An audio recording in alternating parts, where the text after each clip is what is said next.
Hi, and welcome to your weekly market update from Morton Brown Family Wealth. This is the week of May 4th, 2020. I'm Dennis Morton. I'm here with my partner, Katie Brown and Cody Demmel. Hi, guys. How are you doing? Good Good morning. morning. How about you? Oh, doing well. Doing well. So this morning we're going to cover a couple of things. One is the U.S. markets have rallied, but we want to talk about the composition of the S&P 500 and why it's rallying as much as it has. Second, are we headed for another depression? Why or why not? And third, why does your advisor call him or herself a financial advisor? It's more interesting than you might think.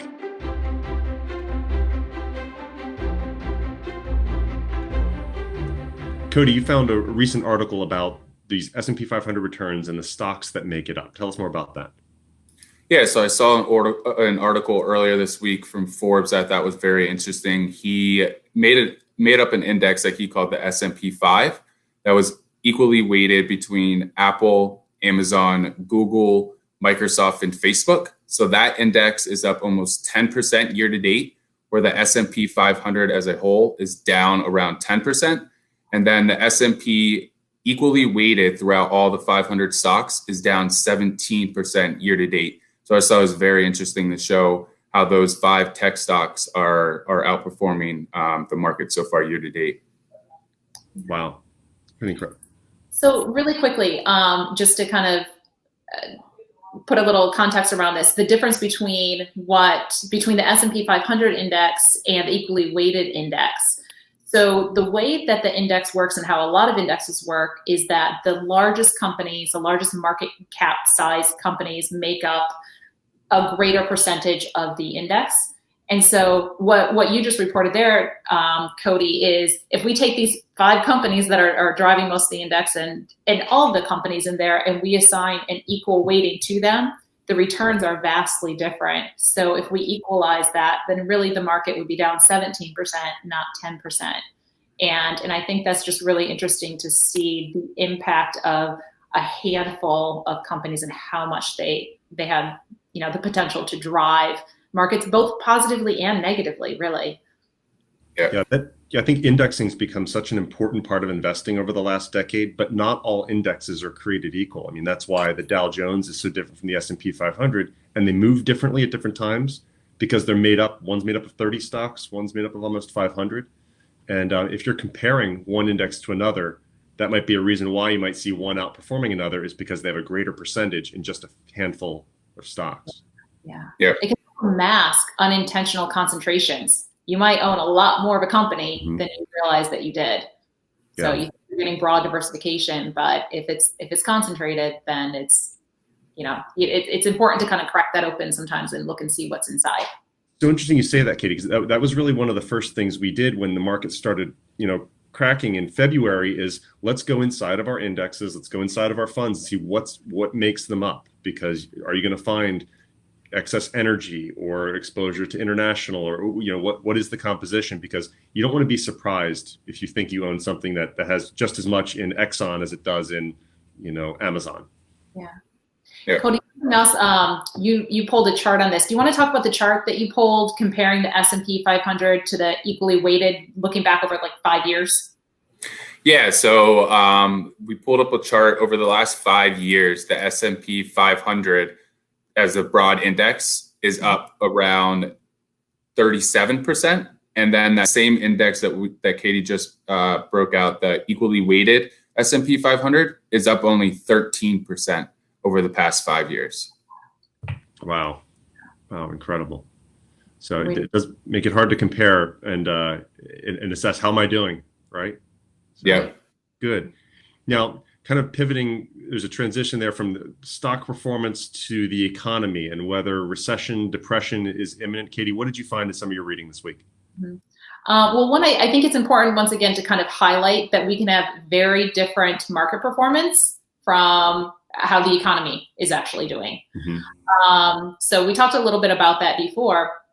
I think 1982 is a really interesting example. I mean, we started the year 1982 with 8.6% unemployment, ended the year at 10.8% unemployment, and the market returned 22%.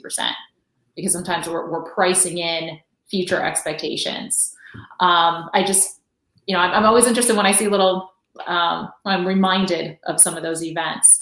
But to just touch on the economy for a minute, a question that we're often getting is, are we headed toward a depression? Should we, be afraid of this happening? And obviously the full disclosure answer is, I don't know for certain, but I know that it's very different now. The policy reactions are very different now from how they have been during the Great Depression or even the financial crisis. Mm-hmm. And that's what it comes down to, because if we're headed into a depression, it's significant deflation.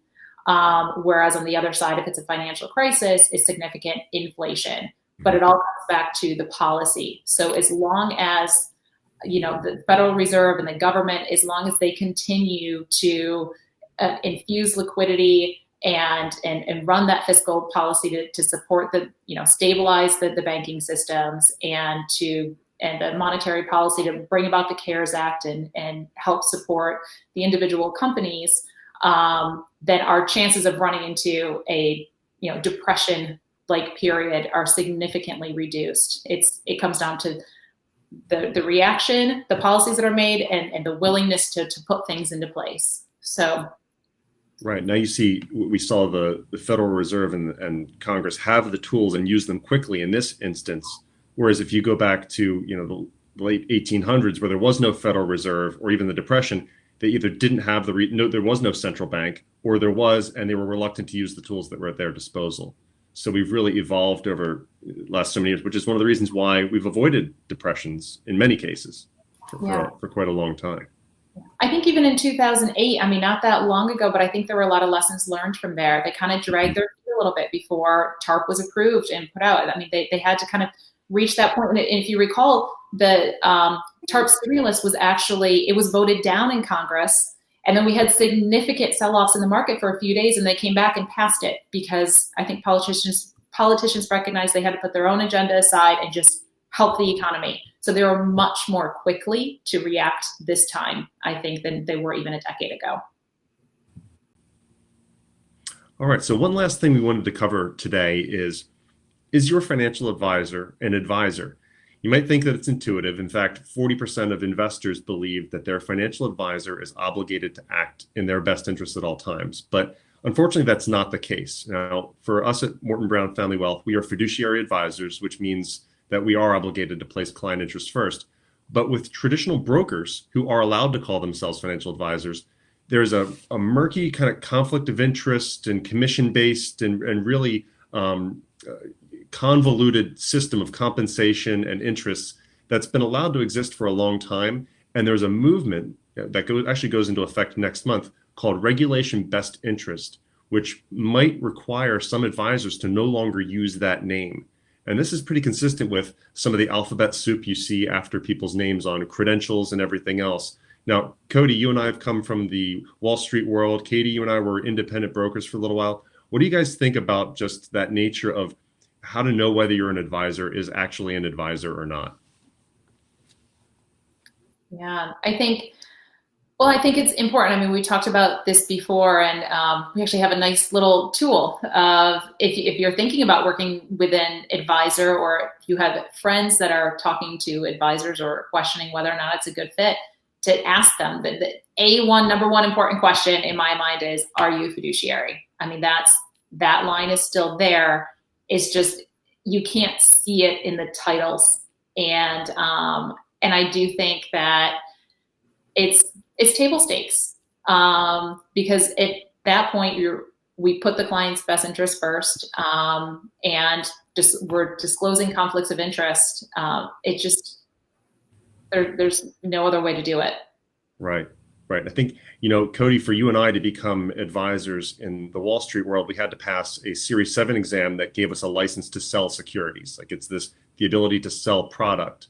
Whereas in our world, the standard is on the advice side. Can you advise and not get paid based on the products that you sell, but be compensated on the advice that you provide? And that's a big leap. You've seen that recently. It's a big departure in just the business model. What do you think that means for clients? Yeah, I completely agree that the fiduciary standard is something that we should all be held to, but unfortunately, that's not the rule currently. And that's why I am working towards my CFP that hopefully I'll have by the end of this year. So I think one of the distinctions with the fiduciary model versus the broker model and why it's such a hard transition is because it's a completely different business model. I mean, Cody, you and I saw it in the Wall Street world that there's a hodgepodge of asset-based fees and commissions and products and proprietary and all these other things. Whereas in our world, you kind of have to leave that behind and commit to one style of advice-based business. I wouldn't be surprised to see financial advisors changing their names to financial consultants or something else if this kind of keeps going down that path. So, all right, to close, I know that you guys have both recently had additions to your family in the form of kittens and puppies. How is life with the young animals in the household now? I'll start since we got my fiance Courtney and I got Cooper, our latest addition, who is a golden retriever this past weekend. So far, so good. Luckily, it's been nice out, so we've been able to have the door open, which has helped a lot with accidents in the house. So yeah, everything has been great. How about you, Katie? How's kitten life? Good. It's going well. We got a little kitten, Sadie, actually is her name, about 2 weeks before this quarantine started. So she is going to be quite confused when we go back to work. And if I can get her to stop climbing our screens, my husband will be very happy. But that's our biggest battle at this point. But she always has somebody to play with, so that's good. That's good. Yeah, our 9-year-old Piper dog, she's been great. She's been really quiet and low key. It's my 4-year-old that keeps opening and closing the door as we're doing webinars. That's the only issue that I have. So the puppy life is just fine. It's the other ones that we just have to keep navigating, but it's all good. It's all good. All right, guys, listen, thanks so much. If you want more information or want to reach out, you can find us at www.mortonbrownfw.com. We hope you have a great week. Take care. Bye.